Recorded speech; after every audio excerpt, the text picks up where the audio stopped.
After 9 years of military service, I was finally coming home for Christmas, but just days before, my wife sent a message saying I wasn't welcome anymore. I simply replied, fine. 5 days later, I woke up to 10 missed calls from my wife and family, and one was from their lawyer. Too late to undo. So there I was, sitting in my cramped studio apartment that smelled like stale coffee and broken dreams, staring at my phone like it had just grown a third eye and started speaking in tongues. 9 years. 9 freaking years I'd been serving Uncle Sam, getting shot at by people who didn't even know my name, eating food that the Geneva Convention probably should have classified as a war crime, and dodging IEDs that had more personality than most of the officers I reported to. 9 years of sleeping on cots that felt like someone had stuffed rocks into a pillowcase and called it a mattress. 9 years of missing birthdays, anniversaries, and every single holiday that normal people take for granted. And for what? To get a text message that read like a bad breakup from someone I'd never even dated.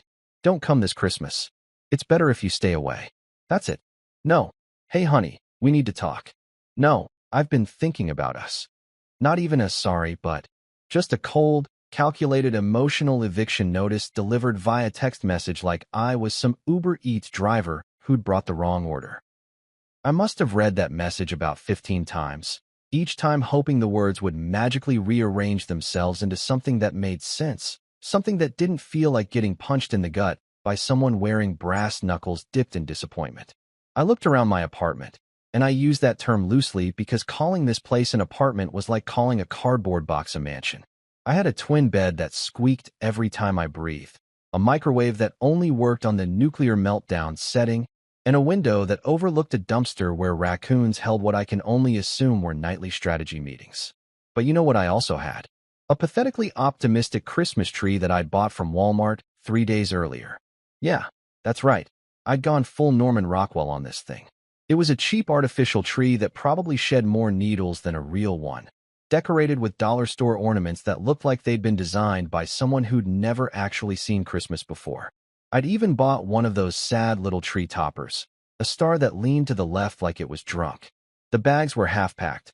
I'd been planning this trip home for months, counting down the days like a prisoner marking time on a cell wall.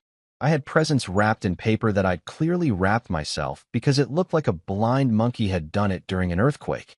I'd bought Clara that fancy perfume she'd mentioned once in passing 2 years ago, the one that cost more than my monthly salary. I'd gotten something for her parents, her brother, even their damn dog. I was going to be the perfect soldier coming home for Christmas, the guy in the movies who shows up with snow in his hair and love in his heart, ready to reconnect with the family he'd been protecting from thousands of miles away.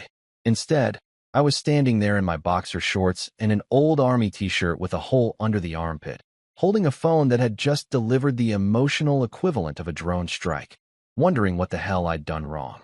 Had I forgotten an anniversary? Was I supposed to send more care packages in reverse? Did I not like enough of her Instagram posts of her and the girls at brunch spots that cost more than my combat boots? I poured myself 3 fingers of whiskey, the cheap stuff that burns going down and makes you question your life choices, which felt oddly appropriate for the moment.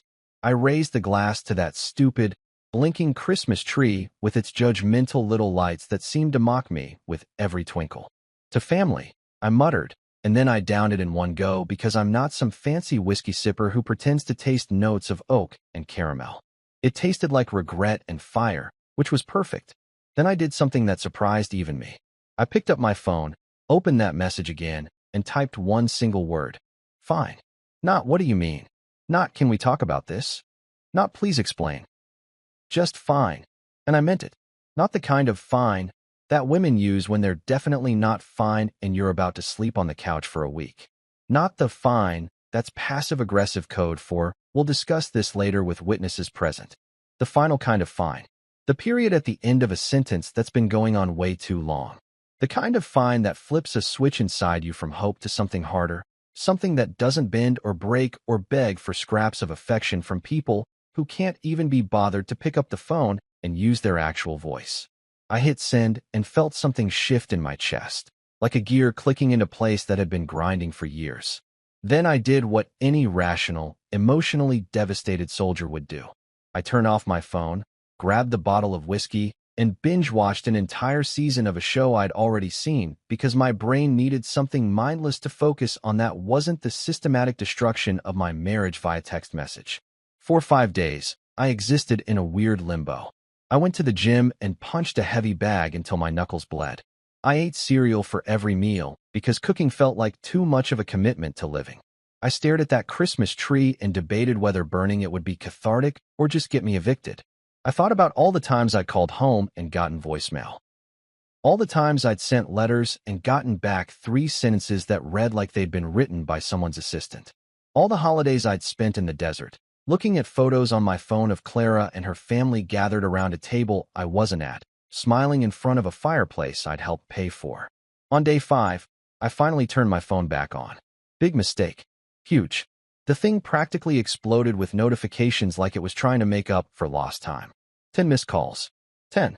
From Clara, from her dad Gerald, from her mom Marion, from her brother Eli, who I'm pretty sure had never voluntarily called me in his entire life, and from someone listed as Grayson Legal Services, which sounded exactly like the kind of fun I needed in my life. There were voicemails, too, ranging from confused to angry to borderline hysterical. Clara's started with, "Logan, what have you done?" Like I was the villain in this story. Gerald's was just heavy breathing and what sounded like someone stress-eating potato chips in the background. Marion's was her crying about family and the holidays, and how could you? Eli's was actually kind of funny. He just said, "Dude, seriously?" and hung up. But it was that call from the lawyer that made me smile. Not a sad smile. Not an ironic smile. A genuine, Christmas morning, opening presents as a kid kind of smile.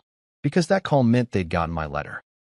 The one I'd sent certified mail, return receipt requested, with all the legal authority of someone who'd finally read the fine print on a document he'd signed years ago when he was young and stupid and thought family meant something.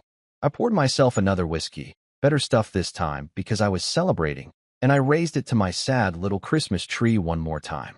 "Merry Christmas to me," I said, and I meant that too. Because sometimes the best present you can give yourself is the gift of watching people realize they've made a catastrophic mistake. And watching the Hayes family realize they'd just handed their house to the one person they'd told to stay away, that was better than anything Santa could have fit down a chimney. Too late, folks. Way too late to undo what I'd already set in motion.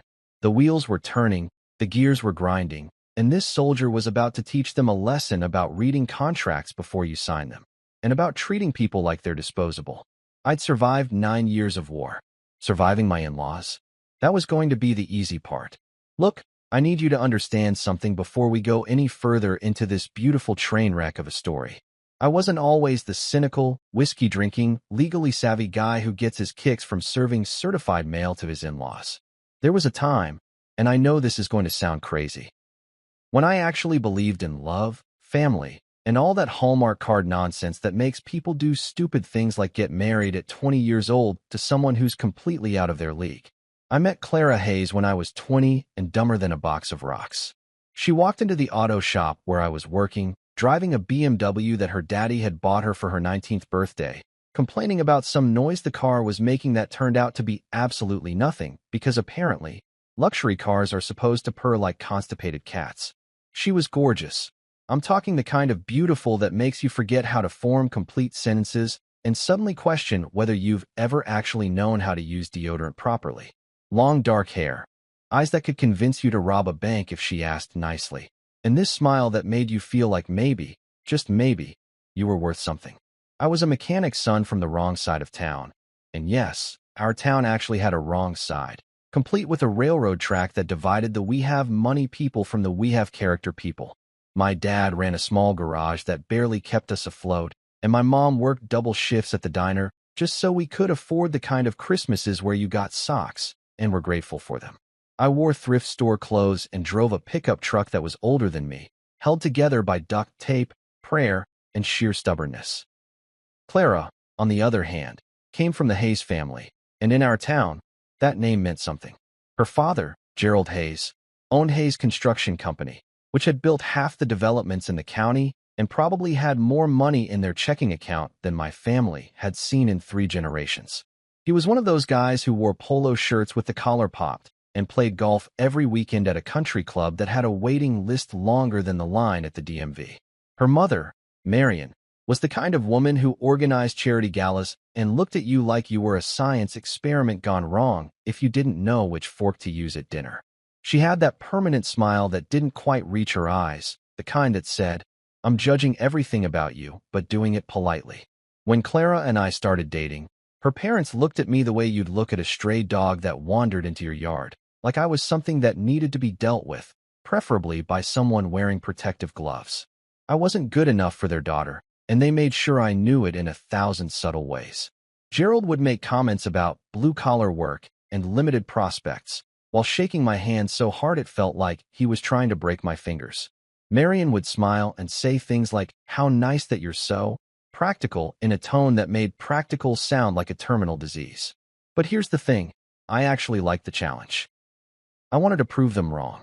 I wanted to show them that the poor kid from the bad side of town could be something, could make something of himself, could be worthy of their precious daughter. So when the Army recruiter showed up at my high school during senior year, talking about honor and service and the GI Bill that could pay for college, I saw my ticket out. I saw my chance to become someone these people would respect. Clara cried when I told her I was enlisting. Real tears, not the fake kind she'd later perfect for manipulating her father into buying her things. She held my hands and said, "I'm so proud of you. You're going to be a hero." And like an idiot, I believed her. I believed that she meant it, that she'd wait for me, that distance and time wouldn't change what we had. We got married 3 weeks before I shipped out to basic training. It was a small ceremony. Well, small by Hayes family standards, which meant only 200 people instead of 500. Gerald paid for everything, which should have been my first red flag, because nothing in life is free, especially not weddings paid for by men who look at you like you're an investment they're not sure will pay off.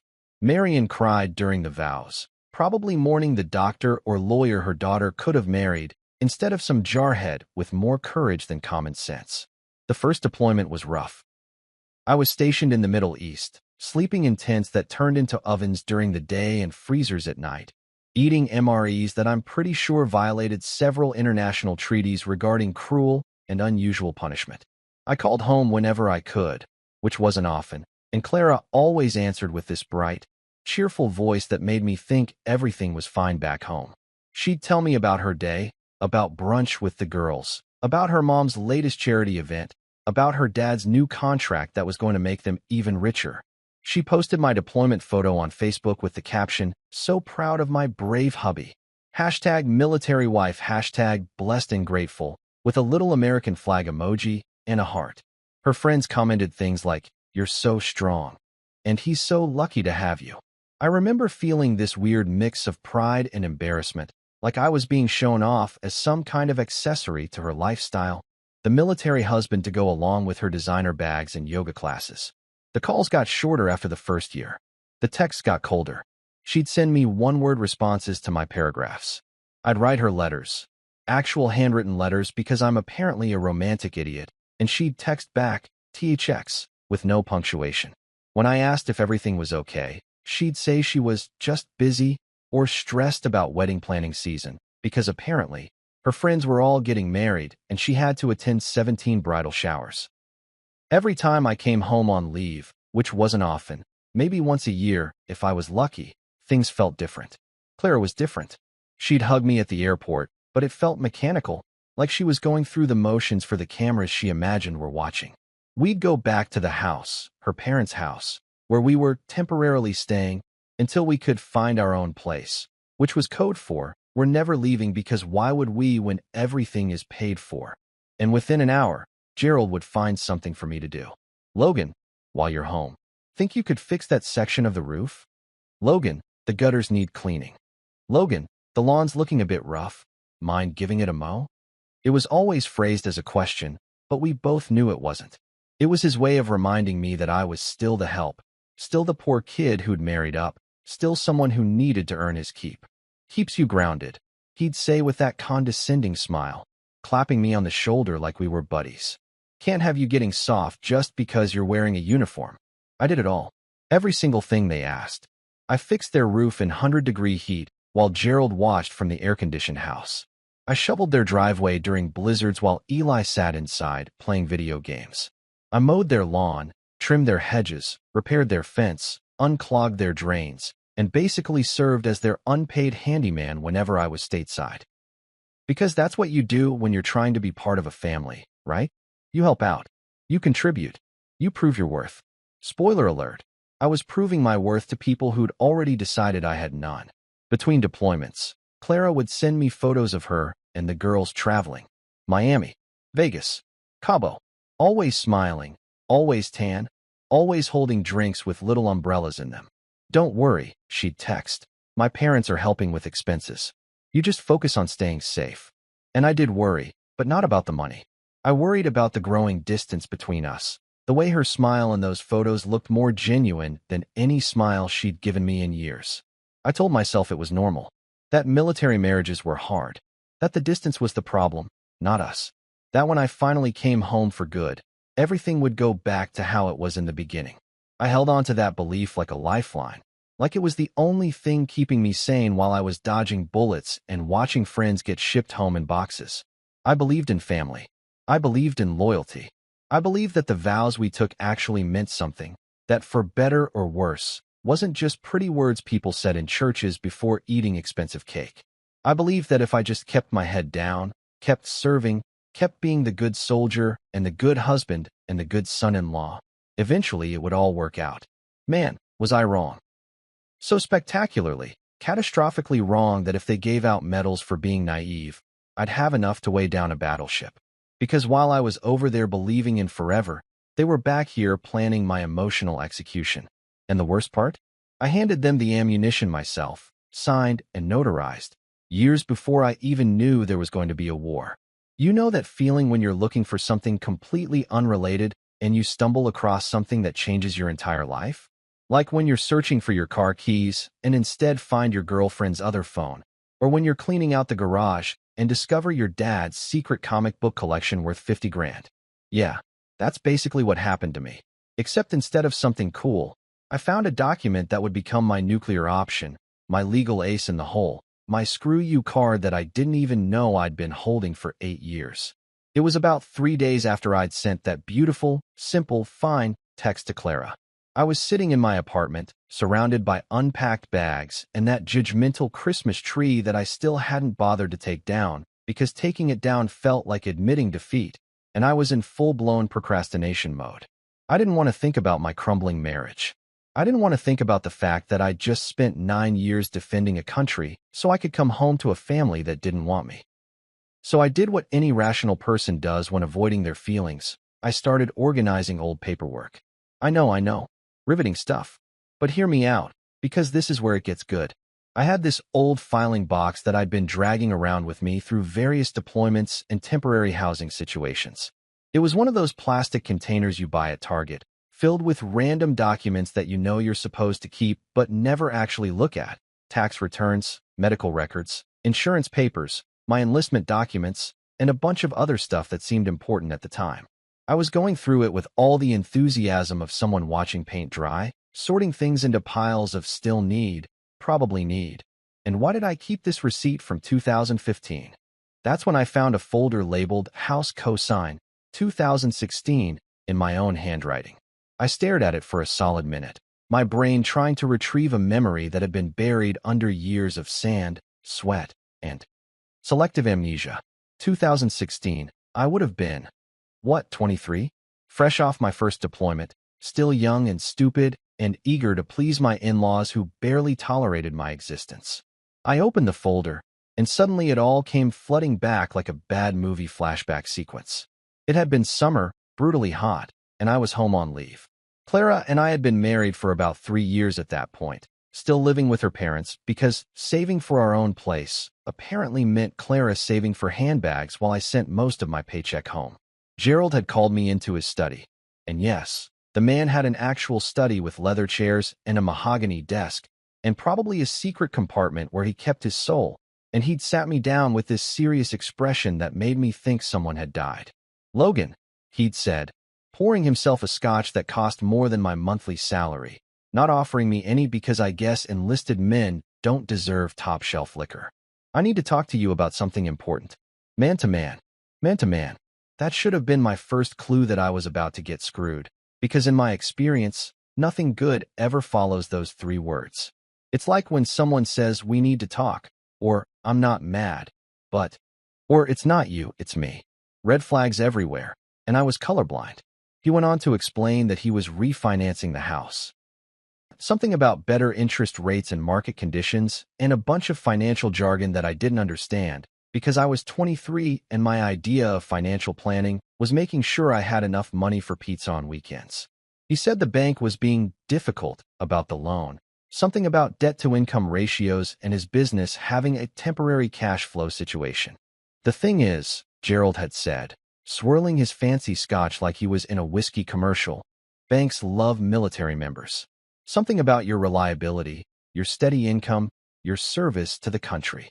He'd smiled at me then, the kind of smile a shark gives a seal before lunch. "They'd approve this loan in a heartbeat if someone like you was on it." "You want me to co-sign your mortgage?" I'd asked, because even young and stupid me could connect those dots. "Think of it as helping family." Marion had chimed in from the doorway, appearing like she'd been waiting for her cue. She'd walked over and patted my shoulder in that way that made me feel like a golden retriever who'd just learned a new trick. "You're part of this family now, Logan. This is what families do. They help each other." Gerald had slid the papers across his expensive desk. "It's just a formality, really. You probably won't even be on the deed long term. Once my business picks back up and we refinance again in a few years, we'll take your name right off. You won't have to worry about a thing." I should have read those papers. I should have taken them to a lawyer. I should have called my dad, who despite being a simple mechanic had more common sense in his pinky finger than I had in my entire body. But I didn't do any of those things. Instead, I did what I always did when it came to the Hayes family. I tried to prove I was worthy. I tried to show them I was a team player, a family man, someone who could be trusted. Plus, Clara had come in right as I was hesitating, wrapped her arms around me from behind, and whispered, "Thank you for helping us, baby. This means so much to my parents." And just like that, any rational thought I might have had evaporated like water on a Phoenix sidewalk. I signed. Multiple pages, multiple places, initialing here and there like I was signing autographs. Gerald had made a big show of it, bringing out some expensive pen that probably cost more than my car, having Marion witness the signatures, even popping open champagne afterward like we were celebrating something other than me potentially ruining my financial future. "Welcome to the family business," Gerald had said, raising his glass. At the time, I thought he meant I was finally being accepted. Looking back, I realized he meant I was finally useful. Now, sitting in my sad apartment 8 years later, I read through that document like it was the Dead Sea Scrolls, and I was an archaeologist who'd just made the discovery of the century. I read it once, then twice, then a third time, because surely I was misunderstanding something. But nope, the words didn't change no matter how many times I read them. According to the legal document I was holding, the one with my signature next to Gerald's, notarized and official and binding as hell, I wasn't just a co-signer. I was a co-owner, and not just any co-owner. Due to some quirk in how the loan had been structured, probably because Gerald had been trying to game the system to get better terms with my military status, I owned 51% of the property at 45 Auburn Lane. 51%. That's not half. That's not equal. That's controlling interest. That's majority ownership. That's the legal equivalent of being the captain of a ship, while everyone else is just crew members who can be voted off at any time. I sat there holding this document, my hands actually shaking, and I started laughing. Not a little chuckle. A full-blown, probably concerning the neighbors, borderline hysterical laugh that went on for a solid 5 minutes. Because the irony was just too perfect. Too absolutely, beautifully perfect. For 9 years, I'd been deployed overseas, sleeping in tents and temporary barracks, eating food that I wouldn't feed to my worst enemy, getting shot at by people who hated me for reasons I didn't fully understand. 9 years of danger and discomfort and sacrifice. And the whole time, the Hayes family had been living in a house that I technically owned the majority of. They'd been sipping cocoa by a fireplace that was legally more mine than theirs. They'd been hosting their fancy dinner parties and Christmas gatherings in a living room that I had controlling interest in. They'd been sleeping peacefully in bedrooms that existed on property I could legally make decisions about. And now, after all that, after 9 years of me being the good soldier and the good son-in-law and the good little doormat they could wipe their expensive shoes on, They'd sent me a text telling me not to come home to the house I owned 51% of. They'd emotionally evicted me from my own property. I looked at that document like it was a winning lottery ticket, which in a way, it was. I thought about all the times Gerald had made me fix his roof, clean his gutters, mow his lawn. All the times Marion had looked at me like I was something she'd scraped off her shoe. All the times Clara had prioritized literally everything else over our marriage. All the times Eli had smirked at me like I was the help. They'd been living in my house, drinking cocoa in my living room, celebrating holidays I wasn't invited to on property I legally controlled. For the first time in days, hell, for the first time in years, I smiled. Not a sad smile, not a bitter smile. A genuine, ear-to-ear, Christmas morning when you were 6 kind of smile. The kind of smile that probably would have scared small children if any had been around to see it. "Oh, this is going to be fun," I said out loud to my empty apartment, to my sad Christmas tree, to whatever God or karma or universal justice was listening. "This is going to be so much fun." I spent the rest of that day reading and rereading the cosign document like it was the final page of a mystery novel where the butler actually did it. I Googled terms like controlling interest and majority ownership, and can you legally kick people out of a house you technically own, which probably put me on some kind of watch list, but at that point, I didn't care. The internet became my best friend, my law school, my vindication station. Every article I read, every legal forum I scrolled through, every real estate law website I visited confirmed what I already suspected. I had options. Beautiful, legally binding, totally going to ruin Christmas options. But here's the thing about the internet. It's great for general information and cat videos, but terrible for specific legal advice. Every website ends with that annoying disclaimer. This is not legal advice. Consult with a qualified attorney in your jurisdiction, which is basically lawyer speak for, "We're not getting sued if you screw this up, buddy." So I did what any reasonable person would do. I called Rick Stanton. Rick and I went way back. We'd served together during my second deployment, bunking in the same tent that smelled like feet, regret, and industrial-strength disinfectant that somehow made everything smell worse. He was one of those guys who joined the Army to pay for law school, spent his downtime reading legal textbooks while the rest of us were watching pirated movies on someone's laptop, and generally seemed too smart to be shooting at people in the desert.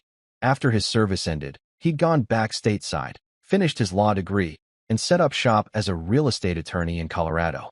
We'd kept in touch over the years, mostly texting about sports and occasionally calling each other when we needed to remember that there were people who understood what it was like to live in a place where the temperature could literally kill you, and people actually tried to make that happen. I looked at my phone. It was 8 p.m. on a Tuesday, which meant Rick was probably either working late because lawyers apparently don't have normal human schedules, or he was at home watching whatever pretentious documentary lawyers watch to feel intellectual. Either way, this couldn't wait. My newfound legal revelation was burning a hole in my brain like acid, and I needed professional confirmation that I wasn't losing my mind. The phone rang 3 times before he picked up. "Logan Hayes, as I live and breathe." Rick's voice came through, sounding genuinely happy to hear from me, which was more than I could say for literally anyone else in my life at the moment. "To what do I owe the pleasure?" "Wait, let me guess. You're calling to ask me what habeas corpus means because you're watching Law and Order reruns again." "Hypothetically," I said, cutting straight to the chase because small talk felt like a waste of time when I was sitting on a legal gold mine. "What happens if a guy owns 51% of a house and the other people living in it, who own the other 49%, send him a text message telling him he's not welcome there anymore?" There was a pause on the other end. A long pause. The kind of pause that lawyers do when they're processing information and calculating billable hours in their heads. Then Rick started laughing. Not a polite chuckle. A full, genuine, wheezing laugh that sounded like he might actually hurt himself. "Oh man," he gasped between laughs. "Please tell me this isn't hypothetical. Please tell me this is your actual life right now because this is the best thing I've heard all week. It's theoretically based on real events that may or may not be happening to someone who may or may not be me," I said, trying to maintain some dignity even though we both knew exactly what I was talking about. "Logan," Rick said, his voice shifting into what I assumed was his professional attorney mode, though he was still clearly amused. "If someone owns 51% of a property, they have controlling interest. That means they can make major decisions about that property. If the minority owners, that's your in-laws, hypothetically speaking, are telling the majority owner he can't access his own property, they're essentially in breach of, well, everything. Property law, common sense, basic human decency. So hypothetically, I continued, enjoying this game way too much. If the majority owner wanted to, I don't know, exercise his legal rights and maybe remind the minority owners who actually has the power in this situation, he could do that. Hypothetically, Rick said, and I could hear the grin in his voice. That majority owner would have every legal right to assert his ownership interest. He could demand access. He could initiate proceedings to buy out the minority owners. Hell, depending on how the mortgage is structured and whether they're current on payments, he could even force a sale of the property. I felt a warm glow spreading through my chest, the kind of feeling you get when you realize that karma isn't just a concept. It's an actual force of nature, and it's currently on your side.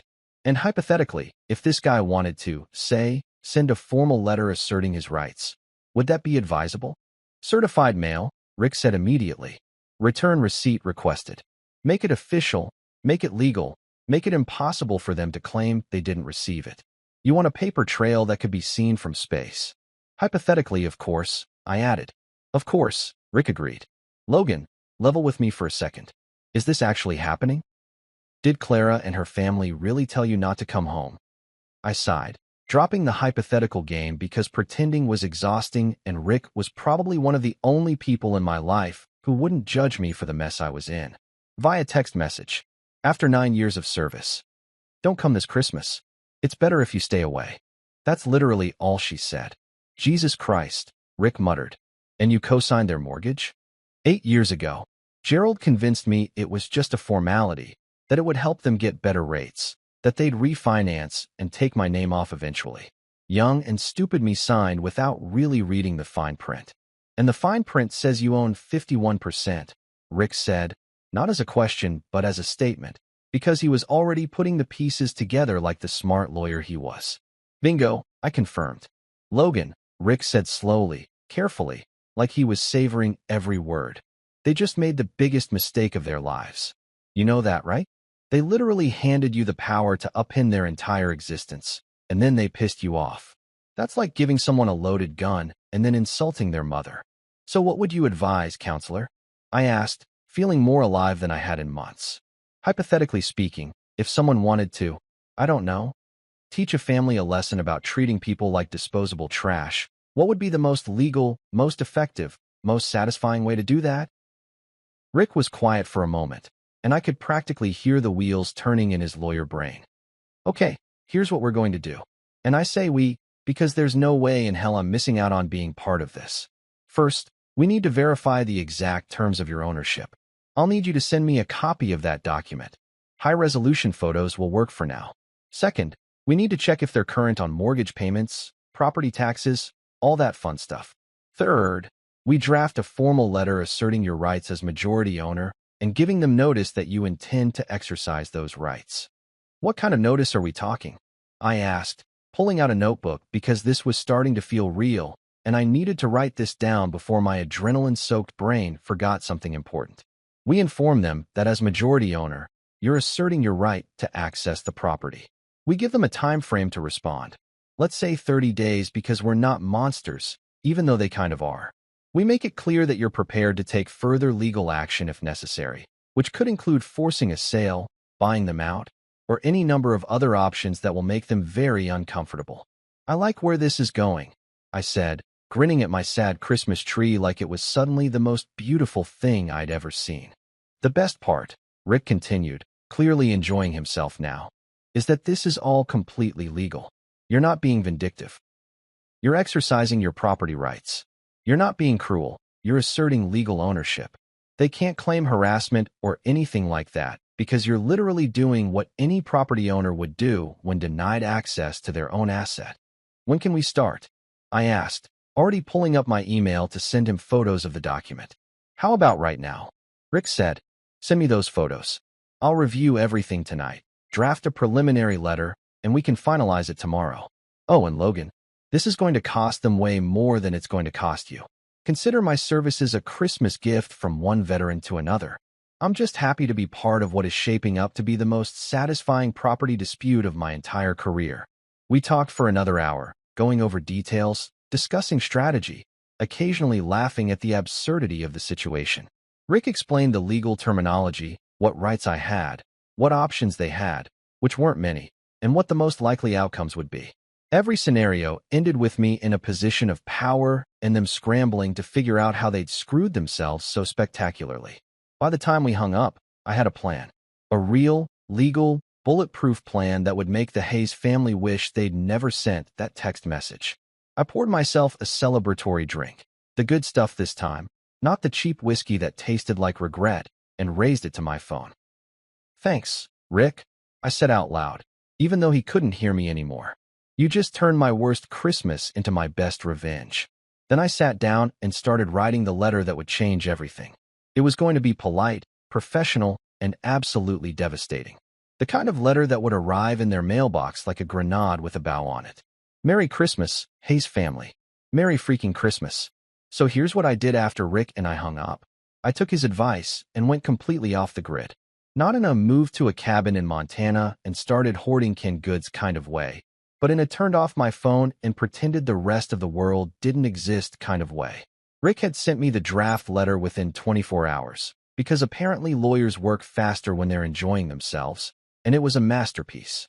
Professional, legally airtight, and just passive-aggressive enough to make me giggle like a schoolgirl every time I read it. The letter was basically the legal equivalent of a mic drop.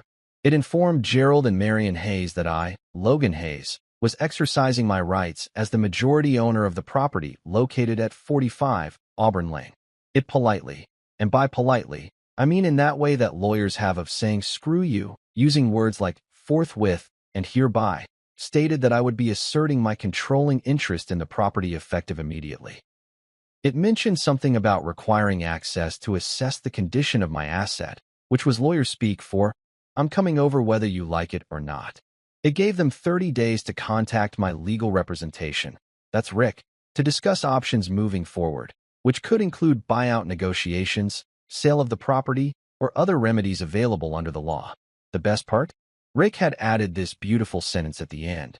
"Please note that any attempt to deny the majority owner access to the property may result in legal action including, but not limited to, claims of conversion, trespass, and breach of fiduciary duty." I didn't know what half of those terms meant, but they sounded expensive and scary, which was exactly the vibe we were going for. We sent it certified mail, return receipt. Requested to arrive right after New Year's. The timing was deliberate.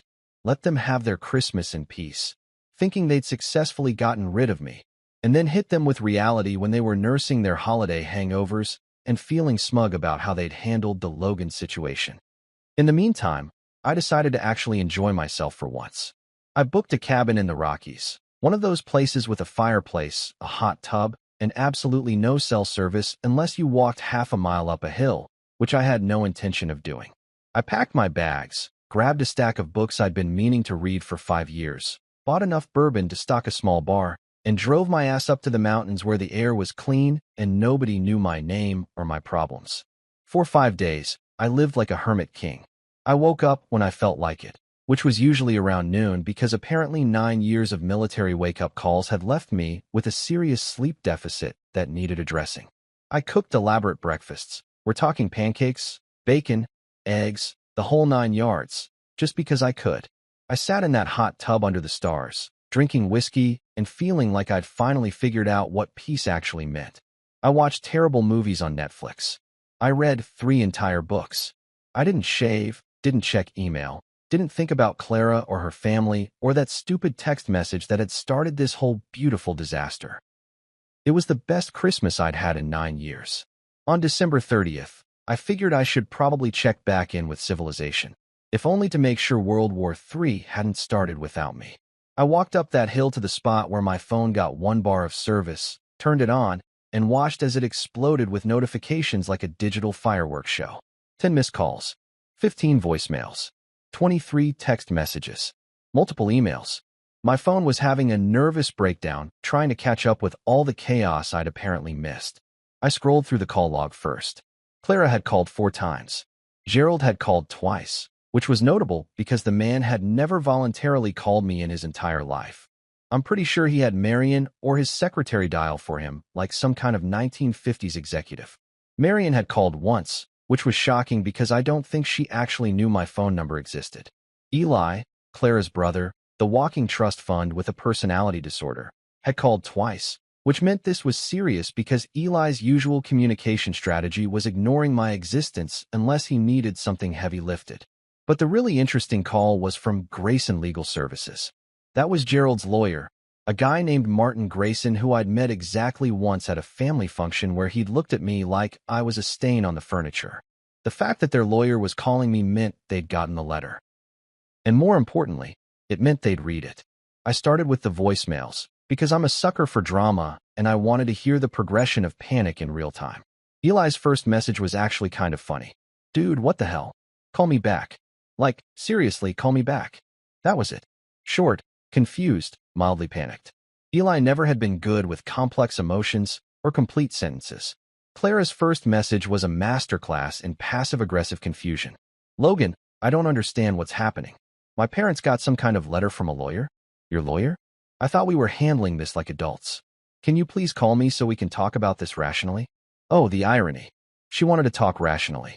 The woman who dumped me via text message wanted to discuss rationality. That was rich enough to pay off the national debt. Gerald's message was just heavy breathing and what sounded like someone crumpling paper in the background. Then he said, "You son of a," and the message cut off. I assumed Marion had grabbed the phone from him before he said something that could be used against him in court. Clara's second message was less composed. Logan, seriously, this isn't funny anymore. Whatever you think you're doing, you need to stop. My dad is really upset, and my mom is... Look, just call me back, okay? We can fix this. We can work this out. Work it out. Like this was a scheduling conflict or a misunderstanding about dinner plans. Not, them telling me not to come home to a house I legally own the majority of. Marion's message was peak Marion. Her voice was shaking, actually shaking, as she said, Logan, dear, I think there's been some kind of terrible mistake. Some confusion with paperwork from years ago. Please call us so we can clear this up. I'm sure it's just a simple misunderstanding. We're family, after all. Family works these things out together. Family. That word again. Funny how I was suddenly family again now that they needed something from me. Eli's second message was less chill. Bro, I don't know what your game is, but you need to knock it off. You're stressing everyone out, and it's Christmas. Have some freaking respect. Whatever beef you have with Clara, leave my parents out of it. Leave his parents out of it. His parents who'd spent 8 years living in a house I technically owned while treating me like the help. Those parents. Clara's third message was where things got interesting. She was crying, or doing a really good impression of crying. It was hard to tell with Clara. Please, Logan. I know I hurt you. I know the text was wrong. I should have called, should have talked to you in person. But this is too much. You're going to make my parents lose their house. Where are they going to go? What are they supposed to do? Please call me back. We can figure this out. I'll do anything. Anything. Another interesting word choice. Like this was a negotiation and she had something I wanted.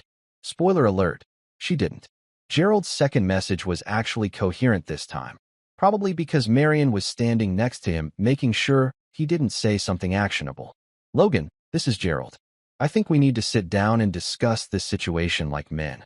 Obviously, there's been some miscommunication, and I'm sure we can reach an understanding that works for everyone. Call my lawyer, Martin Grayson, and he rattled off a number like I was actually going to call his lawyer to negotiate my own property rights. Clara's fourth message was back to angry. You know what? Fine. If this is how you want to play it, fine. But you're going to regret this, Logan. You think you can just waltz in and destroy my family? After everything we've done for you? After my parents took you in, helped you, treated you like a son? This is how you repay them? You're not the man I married. You're not the man I thought you were. There it was. The real Clara. The one who came out when she didn't get her way. The one who rewrote history to make herself the victim and everyone else the villain. According to her version of events, her parents had taken me in like I was some kind of charity case, not the guy who'd co-signed their mortgage and spent every leave fixing their house while they sipped lemonade. The voicemail from Martin Grayson, attorney at law, was exactly what you'd expect. Professional, slightly condescending, full of phrases like "my clients" and "amicable resolution" and "avoid unnecessary litigation." He wanted me to call him to discuss options and explore mutually beneficial solutions. Translation: they wanted to make this go away without admitting they'd screwed up. I stood there on that hill, cold wind whipping around me, staring at my phone like it was a window into an alternate universe where the Hayes family was actually capable of self-reflection. Then I did something that felt absolutely perfect in the moment. I called Rick. "They got the letter," I said when he answered. "Oh, I know," Rick said, and I could hear the grin in his voice. "Martin Grayson called me yesterday. Had a very interesting conversation about your unreasonable demands and how we should all work together to resolve this unfortunate situation. I told him my client was simply exercising his legal property rights and that any further communication should go through my office." "What did he say to that?" "He sputtered a lot, used words like disproportionate and vindictive. I reminded him that property law doesn't care about feelings, only ownership percentages. Then he threatened to countersue for, honestly, I'm not sure what. He was throwing legal terms around like confetti, hoping something would stick. Can he do that? Countersue? For what?" Rick laughed. "For you owning your own property? For asserting rights that are clearly documented and legally binding? He can try, but he'd get laughed out of court so fast he'd get whiplash. No, Logan, they don't have a leg to stand on here. They know it. Their lawyer knows it. And now they're panicking because they've realized they can't bully or guilt-trip their way out of this one."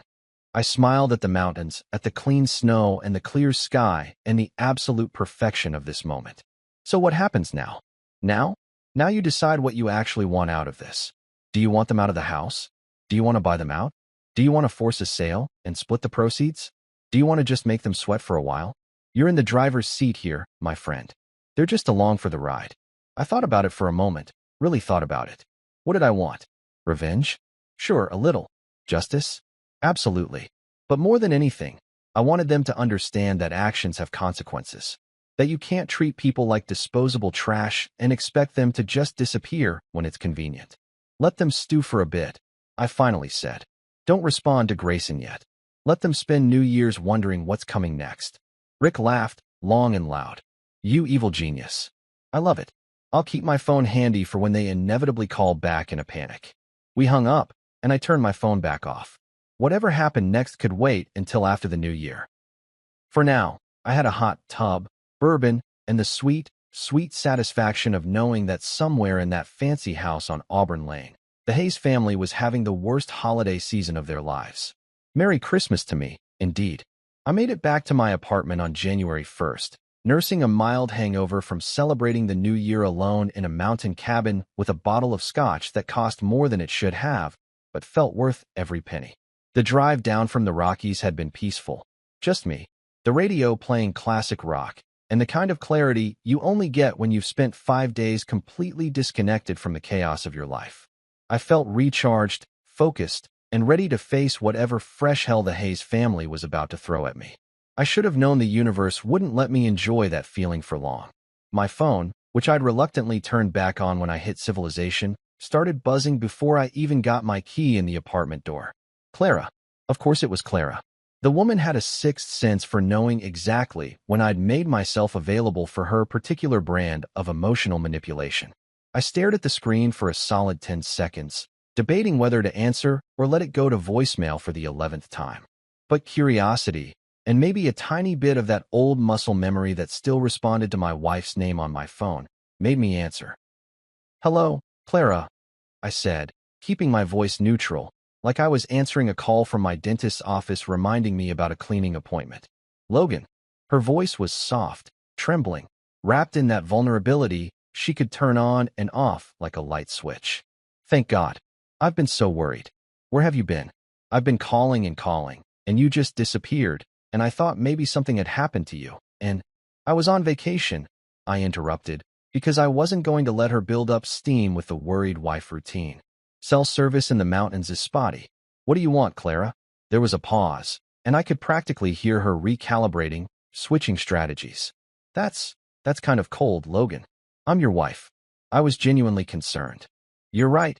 You are my wife," I said, dropping my keys on the counter and pouring myself a glass of water because this conversation was going to require hydration. The same wife who texted me, "Don't come home," after 9 years of me serving overseas. So forgive me if I'm not exactly overflowing with warmth right now. Another pause, longer this time. When she spoke again, the trembling in her voice had increased. I know that was wrong. I've been thinking about it constantly, Logan. I haven't slept. I've been sick about it. That text, it wasn't me. It was my dad. He was upset about something, and he was in my ear, and I wasn't thinking clearly. There it was. Blame Gerald. Classic Clara move. Take any mistake she'd made and find a way to make it someone else's fault. Never mind that she was the one who'd typed the message. Never mind that she was the one who'd hit send. No, it was her daddy's fault for being in her ear. Your dad doesn't control your thumbs, Clara, I said, sitting down on my couch that had definitely seen better days. You wrote that message. You sent it. You made a choice. Own it. You're right, she said quickly, too quickly, like she'd been coached. You're absolutely right. I take full responsibility. It was my choice, and it was the wrong choice. I hurt you, and I'm so sorry. I should have called. I should have talked to you like an adult instead of hiding behind a text message. I was a coward, and I hate myself for it. The apology sounded rehearsed, like she'd practiced it in front of a mirror, or maybe run it past her mom first to make sure it hit all the right notes. But even if it was genuine, which I seriously doubted, it was way too little, way too late. You don't get to unring a bell just because you suddenly realized the sound was unpleasant. Okay, I said simply. Okay. She sounded confused, like she'd expected more of a reaction. That's it. Just okay. What do you want me to say, Clara? That I accept your apology and everything's fine now? That we can just pretend the last 9 years didn't happen? That you didn't slowly check out of our marriage while I was getting shot at in the desert? That your family didn't treat me like the hired help every single time I came home on leave? That's not fair, she said, and now there was an edge to her voice, a hint of the real Clara peeking through the vulnerable act. My family welcomed you. They let us live with them rent-free. My dad gave you work to do to keep you busy. They tried to include you. I actually laughed at that. Couldn't help it. Welcome me? Clara, your dad made me fix his roof in 100-degree heat while he watched from the air-conditioned house. Your mom looked at me like I was something she'd scraped off her shoe. Your brother acted like I was invisible unless he needed someone to move furniture. That's not welcoming. That's having a live-in handyman you don't have to pay. That's not how it was, she protested, but her voice lacked conviction. She knew exactly how it was. She'd just chosen to ignore it because it was easier than standing up to her family. Whatever, I said, suddenly tired of this conversation. Was there something specific you wanted, or did you just call to practice your apology speech? She was quiet for a moment, and I could hear her breathing, could imagine her sitting in that fancy house, my house, technically, trying to figure out her next move.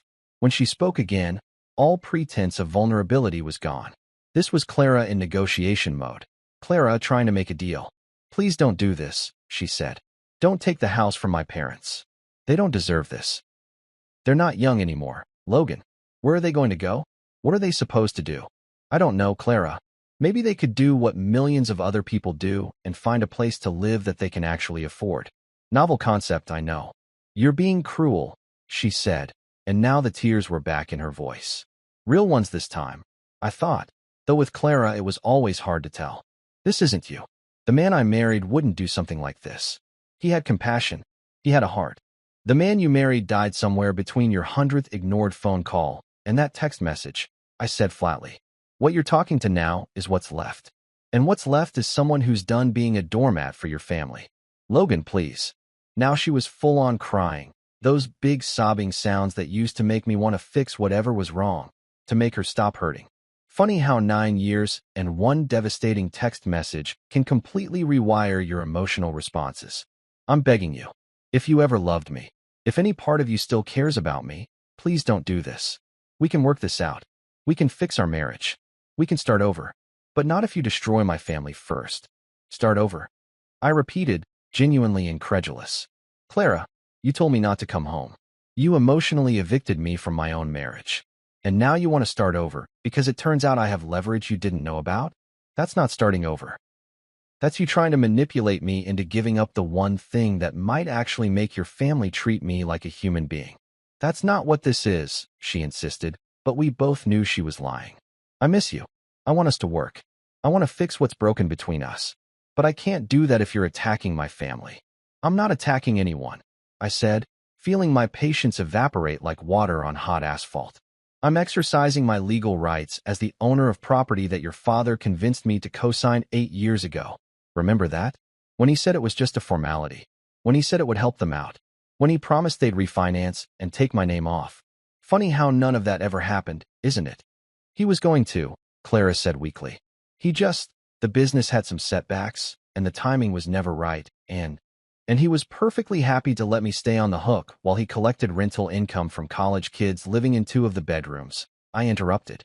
Yeah, Clara, I know about that. You think I didn't do my homework? You think I just jumped into this without understanding exactly what your family has been doing while I was overseas? She gasped. Genuine shock in that sound. How did you? Because unlike your family, I actually read documents before I make decisions, I said. I had the property inspected. I know everything, Clara. Every lease, every payment, every dollar your parents have collected on property, I own the majority of. And you know what really kills me? They were making money off my house and still told me I wasn't welcome there for Christmas. The line went quiet. I could hear her breathing, ragged and uneven. Could almost see her in my mind sitting on that expensive couch in that expensive living room in that house that was more mine than hers, realizing that this wasn't just about hurt feelings or wounded pride. This was about actual, legal, financially devastating consequences for her family. What do you want? She finally asked, her voice small and defeated. Money? Is that what this is about? Because we can work something out. My dad can pay you for your share. We can make this go away. This isn't about money, I said, though the idea of Gerald having to cut me a check was admittedly appealing. This is about respect. About being treated like a person instead of a tool. About not being thrown away the second I become inconvenient. Then what? She asked, frustration creeping back into her voice. What do you want from us, Logan? Tell me what you want, and I'll make it happen. I thought about it for a moment. What did I want? An apology that meant something? An acknowledgement that they'd treated me like garbage? Some cosmic justice that would make the last 9 years feel worth it? I want you to understand that actions have consequences, I finally said. I want your family to realize that you can't treat people like they're disposable.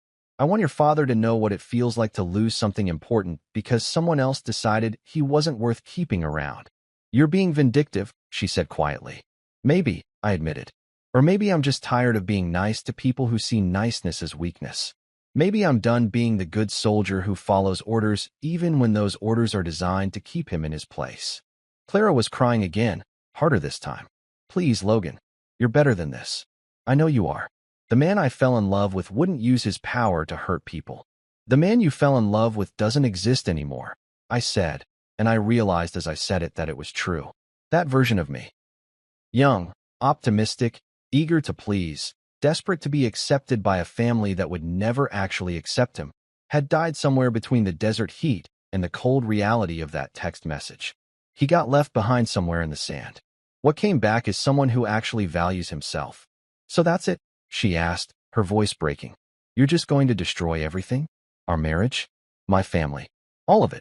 I'm not destroying anything, Clara, I said, suddenly exhausted by this entire conversation. I'm just refusing to be destroyed anymore.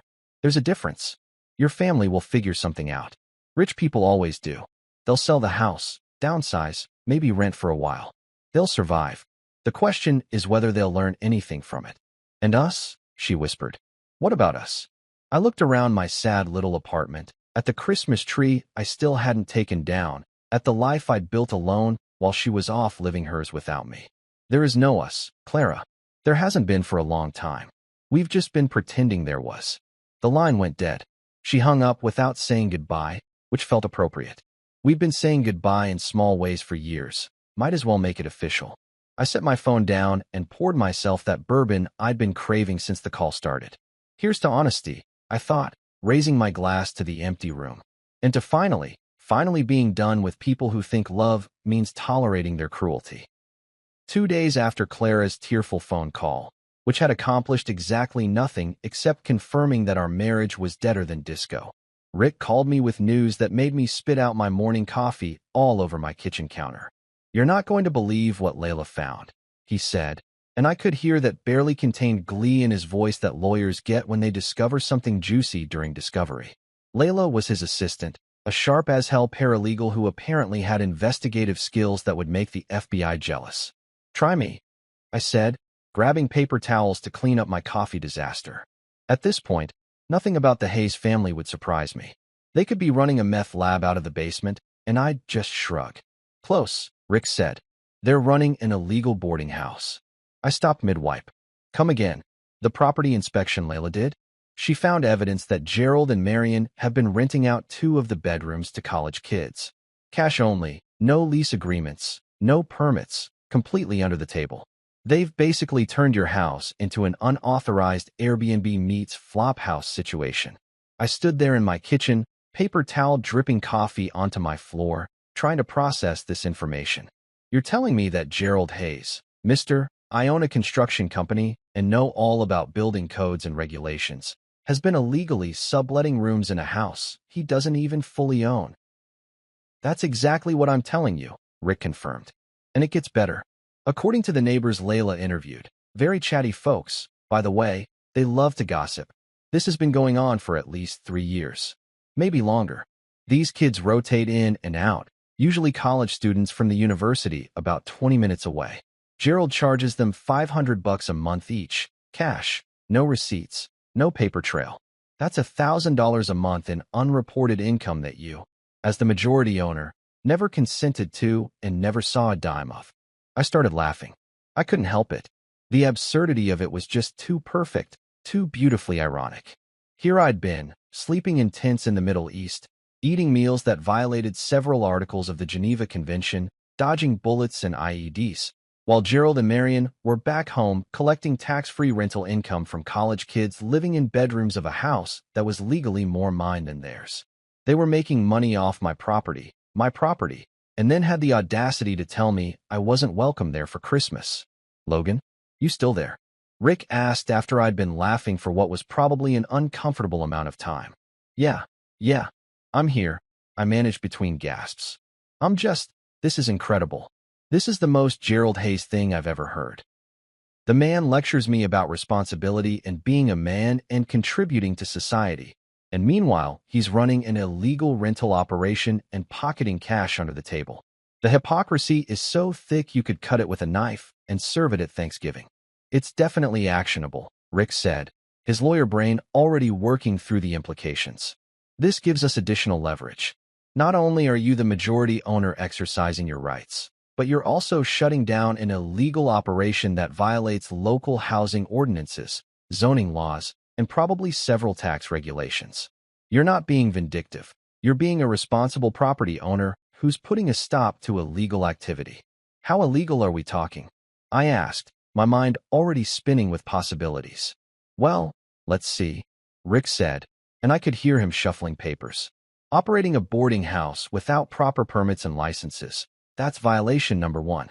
Failure to collect and remit occupancy taxes, violation number 2. Unreported rental income, that's a federal tax issue, violation number 3. Potential violations of local zoning ordinances if the property is zoned for single-family residential only, and Layla checked. It is. That's violation number 4. And if there are any housing code violations in those bedrooms, which there almost certainly are because I doubt Gerald was maintaining them to code, that's additional violations. Your in-laws have basically built themselves a house of cards, and you're holding the match." I sat down at my kitchen table, my coffee forgotten, my brain trying to wrap itself around the magnificent stupidity of what Gerald had done. "So what you're saying is that not only do I have the legal right to exercise my ownership of the property, but I also have the moral high ground of shutting down an illegal operation?" "Bingo," Rick said. "And here's the really beautiful part. When we inform them that all subleases are void and they need to vacate those tenants immediately, they can't argue. They can't say, but we have lease agreements because those agreements are illegal. They can't say these kids have nowhere to go because they should never have been there in the first place. They have absolutely no leg to stand on. They're caught red-handed running an illegal boarding house in a property they don't have controlling interest in. How much do you think they've made off this over the years? I asked, doing some quick mental math that was probably way off, but made me angry anyway. If it's been 3 years at $1,000 a month, that's $36,000 minimum, Rick calculated. But Layla's talking to more neighbors, checking county records, looking at utility bills. If it's been longer, and I suspect it has, we could be talking $50, $60, even $75,000. All cash, all unreported, all from a property you own the majority of. I felt something hot and sharp twist in my chest. Not quite anger. I was past that now, but something closer to cold, calculated fury. The kind of emotion that doesn't make you yell or throw things, but instead makes you very, very focused on the task at hand. Gerald Hayes had spent years looking down his nose at me, treating me like I was beneath him, like I was some poor kid who'd gotten lucky marrying his daughter. He'd made me fix his roof, clean his gutters, mow his lawn, all while secretly profiting off a property I owned the majority of. He'd been living off my financial reliability with the bank, while simultaneously treating me like I was worthless. Draft another letter, I said, my voice probably colder than Rick had ever heard it. Effective immediately, all subleases are void. Any tenants currently residing in the property have 7 days to vacate. The property is under new management, and unauthorized occupants will be considered trespassers subject to legal action. 7 days is pretty aggressive, Rick said, but he didn't sound like he was objecting. More like he was admiring the strategy. You sure you want to go that hard? They told me not to come home to a house I own, I said, while they were making money off said house, while I was overseas serving my country. Yeah, Rick, I'm sure. Hit them hard. Make it clear this isn't a negotiation. Who should I have signed the letter? Rick asked, and I could hear him already typing. Me, I said. Logan Hayes, Major, United States Army, retired. Let them see my name on that letter. Let them know exactly who's doing this to them and why. No hiding behind lawyers or legalese. This is personal, and I want them to know it. We spent the next hour on the phone, Rick reading me drafts, me suggesting changes, both of us probably enjoying this process way more than was professionally appropriate. The final letter was a thing of beauty, cold, professional, legally bulletproof, and absolutely devastating. It informed Gerald and Marion that I was exercising my rights as majority owner to terminate all unauthorized sublease arrangements. It gave the current tenants 7 days to vacate. It informed them that the property was under new management, mine, and that any further rental activity would be considered illegal and subject to legal action, including potential criminal charges for operating an unlicensed boarding house. And then, because Rick was an evil genius and I loved him for it, we added a final paragraph that made my heart sing. Please be advised that the property owner reserves the right to pursue legal action to recover all rental income collected from the property without the consent of the majority owner, including but not limited to the past 3 years of documented illegal sublease arrangements.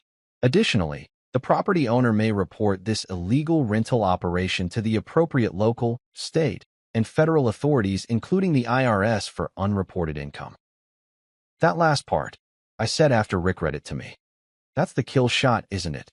That's the nuclear option, Rick confirmed. It's us saying, we could not only take the house, we could also get you in serious trouble with the tax authorities and local government. Most people would rather negotiate when they're staring down that barrel. Good, I said. Let them negotiate. Let them scramble. Let them feel what it's like to have the rug pulled out from under them by someone they underestimated. We sent the letter that same day. Certified mail, return receipt requested, because at this point certified mail was basically my signature move. I paid extra for overnight delivery because I wanted them to get it fast, wanted them to choke on their morning coffee the way I'd choked on mine when I got Clara's text. That night, I did something I hadn't done in weeks. I slept like a baby. Not because I was being cruel or vindictive, but because for the first time in 9 years, I felt like I had control over my own life. The Hayes family had spent nearly a decade treating me like I was disposable, like I was a tool they could use when convenient and discard when I became inconvenient. They'd taken advantage of my service, my absence, my good nature, and my desperate need to be accepted by them. But the tool had just grown teeth. And Gerald Hayes was about to find out that sometimes the person you underestimate is the one who ends up owning everything you thought was yours. I raised a glass of bourbon to the universe, to karma, to whatever cosmic force had led me to find that co-signed document in my old files, to reading the fine print, I said to my empty apartment, and to never, ever underestimating the poor kid from the wrong side of town. Somewhere across town, in that big fancy house on Auburn Lane, I imagined Gerald opening an envelope with my name on the return address. I imagined his face turning red as he read the contents. I imagined Marion clutching her pearls, real ones this time, probably. I imagined Clara realizing that her attempts at emotional manipulation had accomplished exactly nothing. And I smiled. Not a sad smile, not even a bitter smile. A genuine, satisfied, Christmas morning smile. Because sometimes, just sometimes, the good guys win. Even if they have to become a little bit ruthless to do it. January 2nd dawned cold and clear, the kind of winter morning where your breath makes little clouds and everything feels crisp and full of possibility. Or in my case, full of legally sanctioned revenge wrapped in a bow made of property rights and justified pettiness. I'd slept great. 9 solid hours of the deep, dreamless sleep that only comes when you know you're about to do something monumentally satisfying and completely within your legal rights. Rick had driven up from Colorado the night before, checking into a hotel near my apartment because he'd said, and I quote, "There's no way in hell I'm missing this. This is better than anything on Netflix." He'd brought Layla with him, who turned out to be this tiny woman in her 40s with kind eyes and the organizational skills of a military general. She'd also brought a 3-ring binder with every piece of documentation we could possibly need, color-coded tabs included, because apparently paralegals don't mess around when it comes to property disputes. We met for breakfast at a diner that served coffee strong enough to strip paint and pancakes that could double as frisbees. Rick was wearing an actual suit, which seemed excessive until he explained that showing up looking professional made everything feel more official and intimidating. Psychological warfare, he'd said, cutting into his eggs. We want them to know this isn't just you being petty. This is you being petty with legal representation. The locksmith arrived at my apartment at 9 a.m. sharp. His name was Dennis. He was probably in his 60s, and he had the weathered look of a man who'd seen some things in his line of work. When I explained the situation, keeping it vague but hitting the highlights about co-signing a mortgage and being told not to come home, his face broke into this huge grin. "Son," Dennis said, loading his tools into his van. "I've been doing this job for 35 years. And this is the best call I've gotten in a decade. I once changed locks for a woman who'd caught her husband cheating. Another time I helped a guy lock out his business partner who'd been embezzling. But this? A military man taking back his own house from in-laws who tried to shut him out? This is poetry." We drove in a convoy, my truck leading, followed by Rick's rental car with Layla riding shotgun surrounded by her documentation and Dennis bringing up the rear in his locksmith van. I felt like we were going to war. Except instead of guns, we had legal documents, and instead of enemies, we had my confused, panicking in-laws who were about to have the worst day of their lives. The house at 45, Auburn Lane looked exactly like I remembered it. A big, beautiful 2-story colonial with a perfectly manicured lawn that I'd mowed approximately 800 times, a 3-car garage that Gerald had never let me park in, and a front door that I'd walked through countless times feeling like an outsider in what was technically my own property. Today, that was going to change. I pulled into the driveway, all the way up, right in front of the garage, blocking it completely because I was feeling petty and I'd earned it.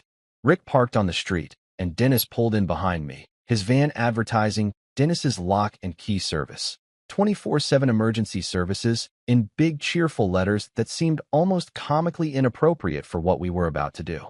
Before we'd even made it to the front door, it swung open.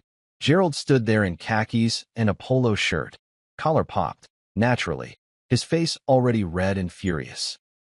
Behind him, I could see Marion hovering, looking like she was about to faint, and Clara standing at the bottom of the stairs in yoga pants and an oversized sweater, her face puffy like she'd been crying.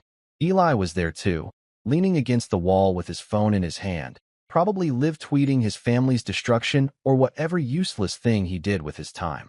"What the hell is this, Logan?" Gerald bellowed, stepping out onto the porch like he was king of the castle. "Some kind of power trip? You think you can just show up here with your lawyer and he gestured at Dennis, your locksmith, and intimidate us? Good morning to you too, Gerald, I said pleasantly, climbing the steps with Rick and Layla flanking me like the world's most professional entourage. And to answer your question, no, this isn't a power trip. This is a property management transfer. Perfectly legal, all above board. Exactly what any responsible majority owner would do when they discover their property has been mismanaged. Mismanaged?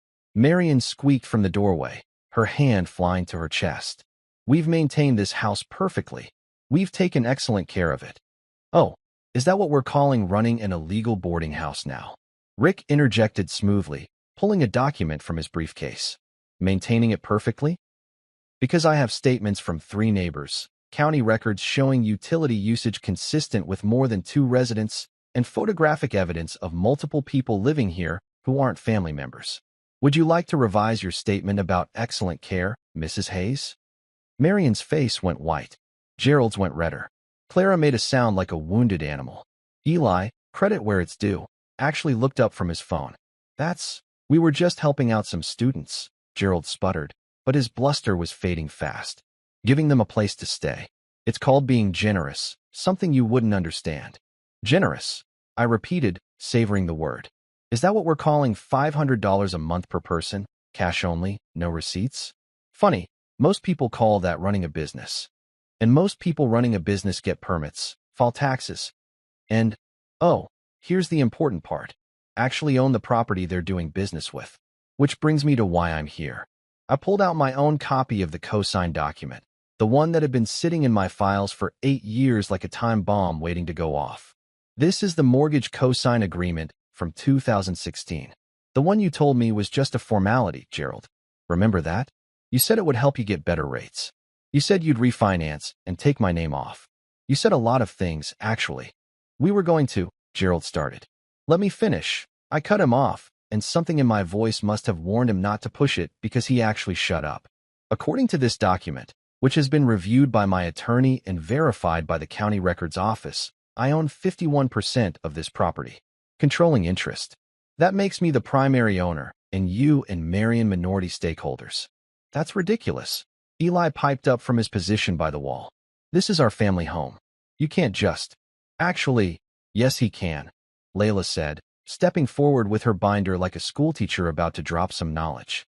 As majority owner, Mr. Hayes has the legal right to make decisions regarding the property, including but not limited to determining occupancy, setting rental policies, initiating sale proceedings, or requiring minority owners to either buy out his interest or vacate the premises. This is insane, Clara said, her voice breaking. Logan, you can't do this. You can't just take our home. Your home.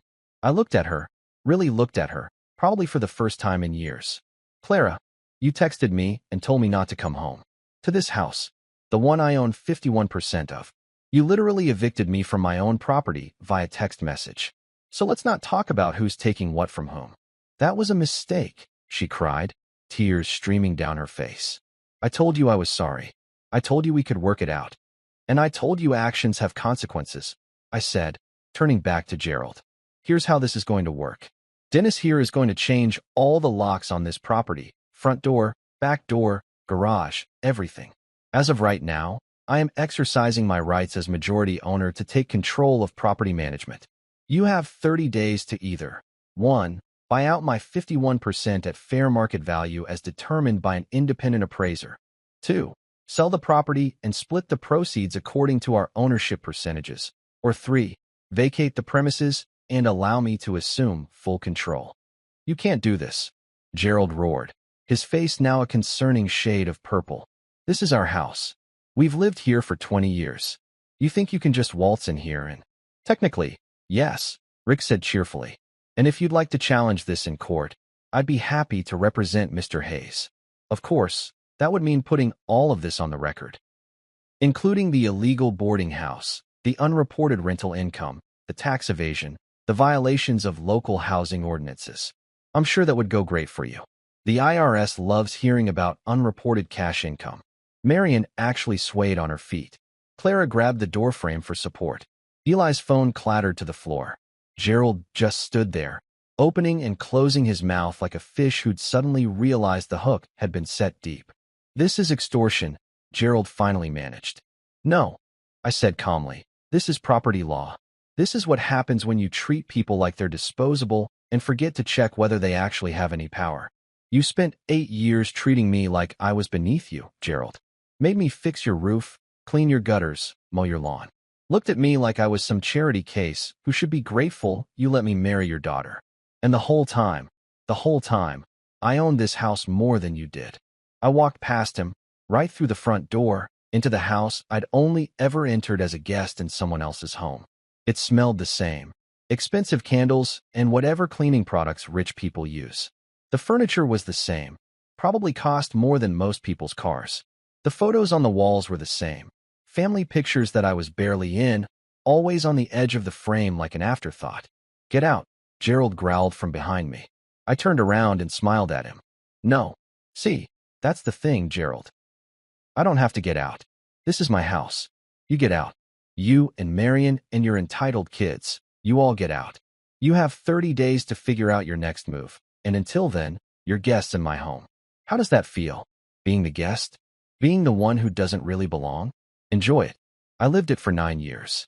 Dennis was already at work on the front door, drilling out the old lock with the kind of efficiency that suggested he'd done this 1,000 times before.